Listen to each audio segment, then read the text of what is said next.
Hello and bonjour. Gary here, wearing my red beret. It was a gift. Thought I'd try it on. I just returned from a champagne expedition in Epernay, the town with nearly 70 miles of cellars underfoot. Those cellars hold about 200 million bottles of bubbly that will one day be expedited around the world. Or not, since you can expedite yourself by train to Epernay when you're in France and try some of those bottles on site, as I just did. Why Epernay? Well, the short answer is that Epernay is a great place to get a champagne education on a day trip or overnight from Paris without requiring a car. Drink with moderation, of course, but it is reassuring to know that you won't be driving.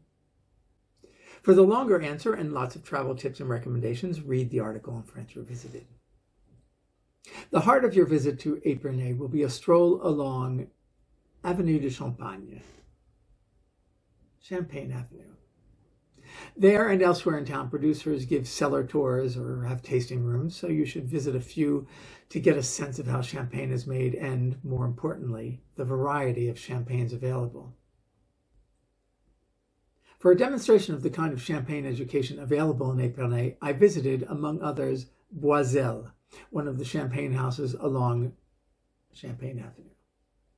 Boizel is certainly not unknown. It's likely exported to your country, but it is more confidential than the big brands on the avenue since Boizel produces only 500,000 bottles per year, meaning they're of modest but noticeable size. Boizel owns about 10% of the vines for their grapes. The rest of the grapes they buy. It's good quality. But this is not an advertisement for Boizel, I assure you. I did not get paid for this. They didn't even give me a bottle after my tour and tasting. Like, what's up with that? Anyway, I did have the pleasure of meeting winemaker Lionel Boizel. Lionel and his brother Florent represent the sixth generation of Boizels running the Champagne House, which has been producing champagne under the family name since 1834. I asked Lionel if he would be kind enough to present his champagne house and to give you a virtual tasting of three of the range of Boizel champagnes. Their classic brut, their rosé, thus my sweater today, and their vintage premium Joyau de France. Lionel Boizel, take it away. Hi everyone, I am Lionel Boizel and welcome to the Champagne Boizel, a family-owned house. Today we are going to test three different wines, the brut, the rosé and the Joyau de France, which is 2008. But first a word about the house.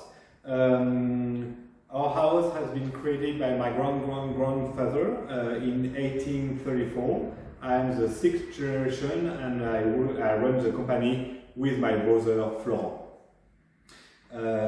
We are, as I said, a family. We have 7 hectares of vine, mainly in La Côte des Blancs, which is where my family comes from, and we work with growers all around the region of Champagne. The first cuvée that we are going to test is the Brut Reserve. It is the main cuvée of Boizel. It is a blend of the three different grape varietals, which is 55% of Pinot Noir, 30% of Chardonnay and 15% of Meunier.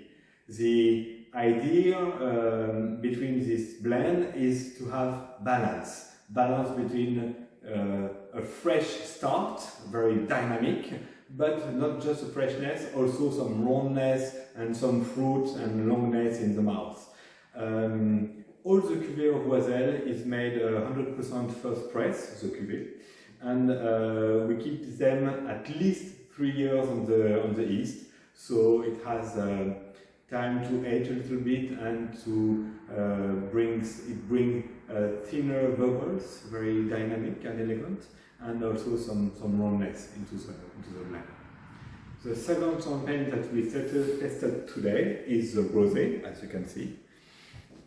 It is a very interesting cuvée because, as we say, it's a brut which is rosé. So it has the style, the balance of the brut, but it has something more. It has these little red fruits, blackberries in top of it, a bit more roundness, and to do so we put a bit more Meunier in it. It is the cuvée where you have 30% of Meunier, 50% of Pinot Noir and 20% of Chardonnay. So it's mainly black grape varietal in the cuvée. For the brut, like for the rosé, we know that a cuvée is successful is when your friend put it in the mouth and it's mild. And when you have this pleasure and this partage notion that is very important for us. Pleasure, partage, and building this cuvée is complicated, but the complication is for us. It's our tradition, it's our savoir-faire. What we want is to share it and to give pleasure to the people who taste it. The last cuvée that we tasted today is slightly different. It is a vintage. It is the Joyau de France. It's a 2008.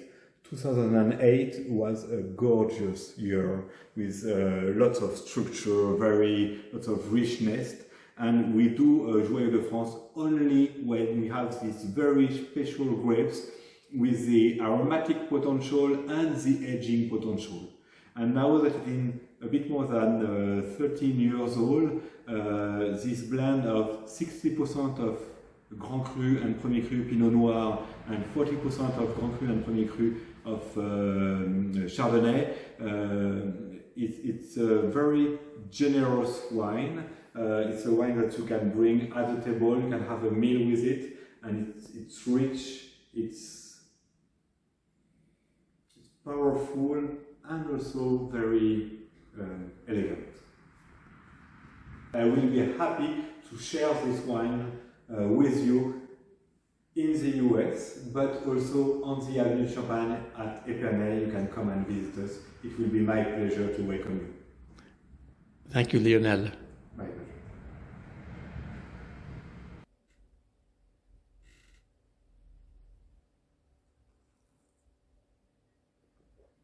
Thank you, Lionel Boizel. I now invite you all to read the full article about Epernay on France Revisited. Your champagne education starts there. Starts here with France Revisited.